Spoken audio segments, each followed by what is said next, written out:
Sup guys, Juggalo, and today we're going to talk about how I overclocked my Intel 930. This is for a subscriber who wanted to know how I have it to 4.2 gigahertz and what I did. So let's get to it. Alright, basically you know all this stuff, standard CMOS, advanced BIOS and all that stuff. You want to go to frequency / voltage control for EVGA. He has an ASUS motherboard, so I'm assuming it's kind of the same layout, maybe a little different. Go ahead and hit enter, and basically what I do first is I go to voltage control and then make sure your your V droop is turned off if you do have it. My CPU core is at 1.44. I'm sure I can lower it a little bit. I just need to fine tune it. But 1.44, and then I do 300 on the VTT, and then for dim voltage it's 1.65. Okay. Now what I did after that, I basically went into CPU feature and I disabled the turbo function, and this is disabled, and you can keep this enabled or disabled. I keep it enabled. Again, this is just my settings on what I do. And basically you disable the turbo boost or turbo mode, or Intel for that matter, and basically this makes it 21 and not 22, so you have the max of 21. Then after that you put 201 and you multiply that together, that equals 4,228 megahertz. Alright, and then from there I go up to memory feature. Pretty much memory, you want to do everything you can as far as settings and everything. So I mainly input what would equal 1600 megahertz when it's overclocked, so it's 2 divided by 8 right here, and there's the target frequency right underneath it. Then I'm doing 8, 8, 8, 24, and then 74 right there. Okay. Next up we'll go to, what else did I do? I think that's it. I know you have to do these frequencies too, but I just left it on auto, and that's pretty much it. And the thing with Intel 930s, they like odd numbers, so 21 and 201, and it is stable. Obviously, if I ran a benchmark and it didn't crash at all, surprisingly. And yeah, that's what I do. So again, voltage control without V droop 1.44 is the volts, but generally you want to keep it under or around 1.4. You shouldn't exceed it unless you are water cooling, which I am. And then the VTT is plus 300. I might be able to do 250 on it, but again, I just need to retweak my computer. I was able to play Battlefield 3 without any problems. Well, I should say I was playing Battlefield 3 great until Comcast decided to cut service and then turn it back on when I was in a match. So that's it. And then after that, pretty much MC strap, you have this if you want to do that. So MC strap would be like 1600 megahertz right there, which I should do, and then your encore, and then I have to figure out which one I want for that. I'll fix it later. And then PCIe frequency.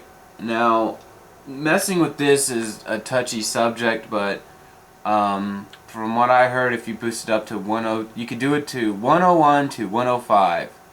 That's what I've been told. I haven't done it myself, but that will give you more stability on the GPU, and I'm probably going to do some more research. I'll talk to my friend about it on how it works, but that's all you do. Then after that, if you want to save your profile, go ahead and hit enter for profile 1. It's saved. Alright, then after that, you're going to hit F10. You're going to hit yes. And generally, if the settings have been changed greatly, pretty much the power, the power of the computer will shut down and then restart it with the new settings. Now, pretty much after that, you just wait for it to boot up, and pretty much you'll know that you're in the game of overclocking, or you have somewhat of a stable, overclock is when you're able to load Windows, you log in and it boots up. You're halfway there. Then from there you're going to have to use Intel burn test, which I have, and it passed and everything, so I'm using the same settings, so I'm pretty sure I'm stable and everything. And let me wait for this to load up real quick. And I'll see if I'll be able to give you the temps of my CPU right now, given that it is the summertime. So let me see if I can bring up core temp for you guys real quick, and you guys can see it with your own eyes. Alright, it is 40, well, it keeps on changing like crazy, so 35C, and it goes down to 31. Core 3 generally and 1 are roughly the same. Then core 0, 1, and 2, or core 0 and 2 are the same. Sorry about that, but there you go. There's the temps. And again, I am using the ABS 595 build, like so. I just need to put the cover back on. I was too lazy to put it on last night when I installed it. And that's right, I do have a DVD drive inside there, so when I shut the case, you don't see the DVD drive. So that's it.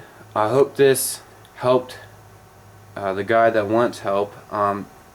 Advice to the user. Let me get a drink real quick. I'm sorry. Wow, I don't have any.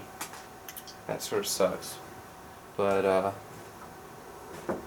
basically, while fiddle-faddling, I'll try to not make too much noise. But if you're going to overclock and do volts 1.4 or higher to get it stable like I have, please have some kind of aftermarket cooler,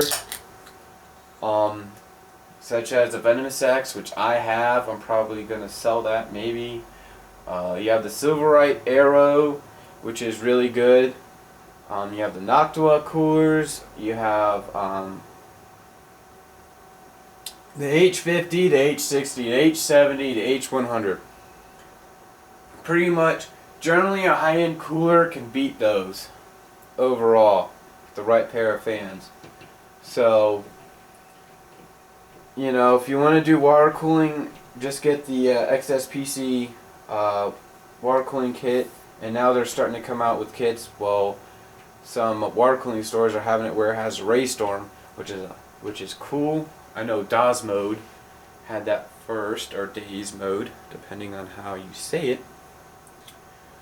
So again, aftermarket cooler, if you don't have one already, use MX4 thermal paste or Shin-Itsu. It's really up to you. I just don't use Arctic Silver 5 because it's kind of old.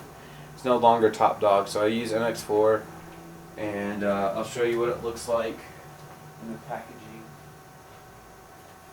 And this stuff isn't cheap, but it's awesome. This is what I'm using on my TH10 build. But it was 16 bucks at Micro Center, and here it is right here. Hopefully I can get it in the shot. That's what it looks like. Alright. And I do apologize for, I guess, messing up a lot and everything and getting tongue-tied. I'm just going to say that a situation happened last night in front of my apartment, which I didn't even know about, which is pretty bad, and I'm basically thinking about my wife's safety and everything about that. So I'm really sorry for messing up. I just got a lot of stuff on my mind. Thank you for enduring my mess ups, but comment, subscribe, rate this video. You guys have a fantastic day. Bye.